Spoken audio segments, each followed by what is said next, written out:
Your weekend might be doing more damage to your brain than a red-eye flight across the ocean, and you don't even leave your bedroom behind. You call it Sunday scaries or Monday blues. Neuroscience calls it social jet lag, and it's quietly wrecking your focus, mood, and energy every week. Think about your last weekend.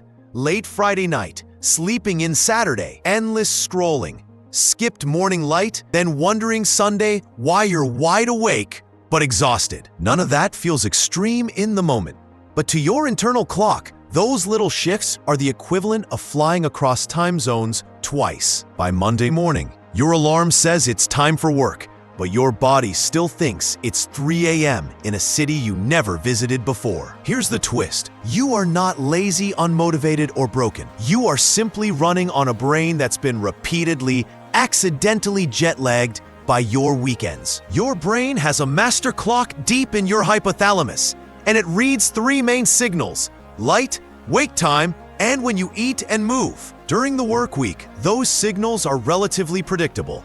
Same alarm, similar commute, regular meals, consistent movement, familiar bedtime, even if it's not perfectly healthy yet. Then Friday night arrives and you quietly throw a grenade into that system. Later lights, richer food, heavier drinks, more Netflix, more scrolling, less structure. Saturday morning, you sleep in, blackout curtains closed, sunlight blocked, breakfast delayed, movement postponed, telling your brain, we live in a different time zone now. By Sunday night, you try to yank yourself back to normal, forcing an early bedtime your internal clock is not remotely prepared to support yet. To your biology, that weekend wasn't recovery. It was chaotic time zone hopping, and your hormones are staggering around trying to guess what country you're in. This is called social jet lag, and research links it to worse mood, higher cravings, slower reaction time, and increased risks for long-term health problems. You feel it as brain fog, irritability, anxiety,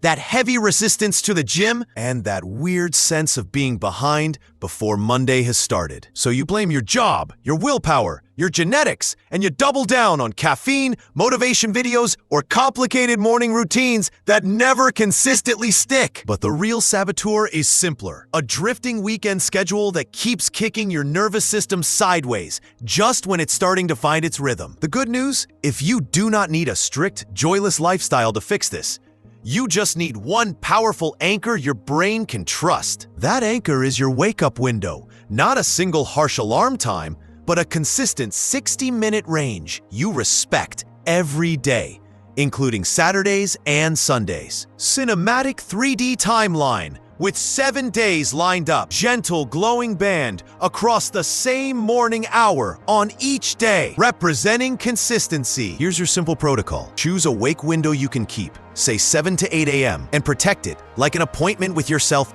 daily. Step 2. Within 15 minutes of waking, get real outdoor light into your eyes for 5 to 10 minutes. No sunglasses, no windows, just sky. Even on a cloudy morning, that light signal is many times stronger than your indoor bulbs, and it tells your brain definitively, daytime starts now. Step 3. Aim to keep your first caffeine and your first real meal within about an hour of their usual weekday times.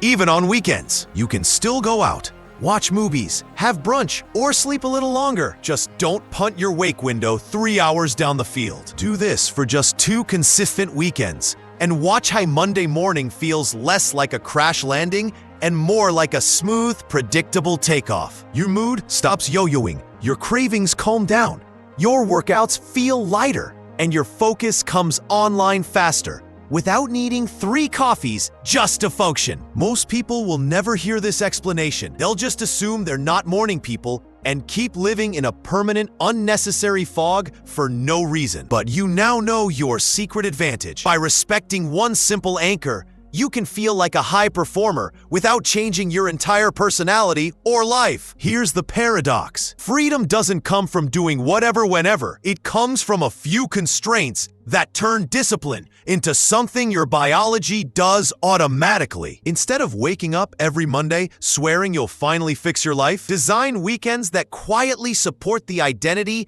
you're trying to build for yourself. Start this coming weekend. Choose your wake window. Set a gentle alarm. Tell your friends or partner, and treat it like a non-negotiable fitness appointment. Pair it with that hit of morning light, a glass of water, maybe a short walk, and you've built a viable reset for your brain. If you want to go further, line up your training sessions, meal prep, or planning time during those higher energy Monday hours you just unlocked for yourself. Soon, people around you will start asking how you suddenly became so consistent, energized, and clear. And they'll assume you discovered some complicated biohack somewhere. The truth is, you just stopped sabotaging yourself on Friday and Saturday, and you let your nervous system do what it was designed to do. Imagine waking up next month feeling rested, clear-headed, and ready, not just once, but most days.